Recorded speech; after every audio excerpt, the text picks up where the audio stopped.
జై శ్రీరామ్ హిందూ బంధువులందరికీ ప్రజెంట్ మనం నాగర్ కర్నూలు పోలీస్ స్టేషన్ దగ్గర ఉన్నాం. గొడవ ఏంటంటే వనపట్ల గ్రామంలో అక్రమ చర్చి అక్రమ మత ప్రచారం చేస్తున్నారు కాబట్టి అక్కడ ఉన్న యువత తిరగబడతానంటే వాళ్ళపైనే తిరిగి తప్పుడు కేసు పెట్టడం జరిగింది. నేను డిపార్ట్మెంట్ని కావచ్చు లేదంటే ప్రస్తుతం నాగర్ కర్నూలులో ఉన్న ప్రజలందరికీ ఏం విజ్ఞప్తి చేస్తున్నా అంటే అక్కడ ఆల్రెడీ హైకోర్టు దాకా కూడా అక్కడ చర్చి కట్టొద్దు, క్రిస్టియన్స్ ఎవరు లేరు అని చెప్పి హైకోర్టు దాకా అది వెళ్ళింది. అయినప్పటికీ కూడా అక్కడ చర్చి కట్టినరు, మత ప్రచారం జరుగుతూనే ఉంది.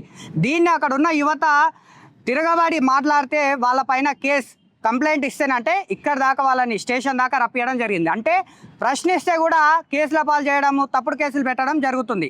మేము ఇక్కడ ఎస్ఐ సార్ గారు ఎవరైతే ఉన్నారో ఆయనతో కూడా మాట్లాడి డీటెయిల్స్ తెలుసుకుంటే ఆయన కూడా క్లియర్ ఏం చెప్తున్నా అంటే మీరు లీగల్గా చేయండి అని ఆయన నోట్ నుంచి వచ్చింది. కాబట్టి మేము లీగల్గా క్లియర్గా ఏం అడుగుతున్నాం, ఏదైనా సరే చర్చిలోకి వెళ్ళాలి అంటే ఖచ్చితంగా బీసీసీ సర్టిఫికేట్ తీసుకొని ఖచ్చితంగా మీరు చర్చి లోపలికి వెళ్ళండి.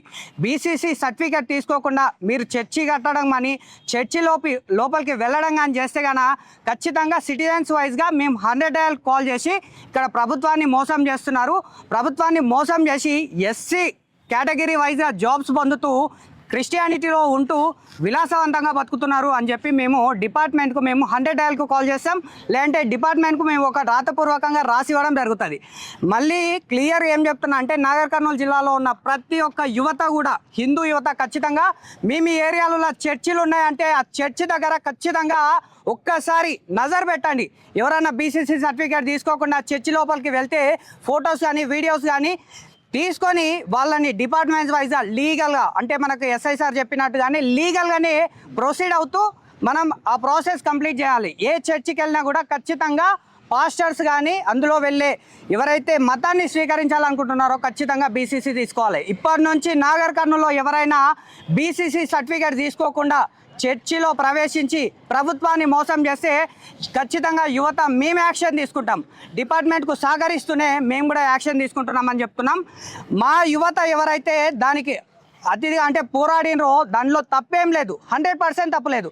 అక్కడ చర్చి లేదు, చర్చికి పర్మిషన్ లేదు, చర్చి లోపలికి వెళ్ళిన వాళ్ళు ఎవరు బీసీసీ సర్టిఫికేట్ తీసుకోలేదు. 3 రోజులు ప్రార్థన అంటే కార్యక్రమం చేస్తే 3 రోజుల్లో ఒక్కరోజు కూడా డిపార్ట్మెంట్ నుంచి వాళ్ళు పర్మిషన్ తీసుకోలేదు.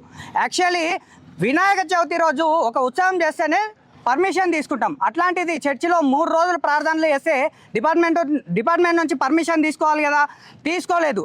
అక్కడ మా యువత వెళ్ళి ఆ చర్చి దగ్గర దాదాపు 2 దాకా ప్రార్థనలు చేస్తేనంటే మాకు డిస్టర్బెన్స్ అవుతుంది అని చెప్తే మా పైన అంటే మా యువత పైన వాళ్ళు 10 మంది ఉంటే వాళ్ళు 300 మంది ఉండి తిరగబడి ఫైట్ చేసి అంటే కొట్టడం చేసిండు. దీన్ని ఇక్కడ ప్రశ్నిస్తే వీలైనంత వరకు మీరు చర్చి లోపలికి వెళ్ళొద్దు అంటున్నారు. కానీ లీగల్ వైజ్గా చూస్తే హైకోర్టు ఆర్ సుప్రీంకోర్టు నుంచి బీసీసీ సర్టిఫికేట్ లేని చర్చి కట్టినరు, వాళ్ళు మత ప్రార్థనలు చేస్తున్నారు. ఎక్కడి నుంచో ఏపీ నుంచి పాస్టర్స్ వచ్చిండ్రు, అసలు వాళ్ళు రావడానికే పర్మిషన్ లేదు. ఎక్కడి నుంచో ఏపీ నుంచి వచ్చి ఇక్కడున్న యువత మీద తప్పుడు కేసులు పెడుతుంటే వాళ్ళని క్వశ్చన్ చేయాల్సింది పోయి ఇక్కడున్న మా యువత మీద క్వశ్చన్స్ చేసే ప్రయత్నాలు చేస్తున్నారు. లీగల్ అంటే లీగల్గానే చేయాలని డిపార్ట్మెంట్ మేము రిక్వెస్ట్ చేస్తున్నాం. ఖచ్చితంగా మీకు మేము సహకరిస్తాం. ఎప్పుడంటే మా యువతకు లీగల్గా మీరు సపోర్ట్ చేసినప్పుడు, న్యాయంగా ఉన్న విషయాల మీద మీరు సపోర్ట్ చేస్తే మీకు మేము సపోర్ట్ చేస్తాం. ఫ్రెండ్లీ పోలీసింగ్ అంటే డిపార్ట్మెంట్లో లీగల్గానే చేద్దాం. లీగల్ ఎప్పుడు మా యువత మీద తప్పుడు కేసులు పెట్టే విధానాలు కాదు. తప్పుడు కేసులు కాకుండా సరైన రీతిలో ఎంక్వైరీ చేసి సరైన విధానాలు మీరు తీసుకున్నప్పుడు డిపార్ట్మెంట్కు మా యువత కానీ ప్రజలు కానీ సహకరిస్తామని తెలియజేస్తున్నాను. నేను మిద్దె రవి, నాగర్ కర్నూలు.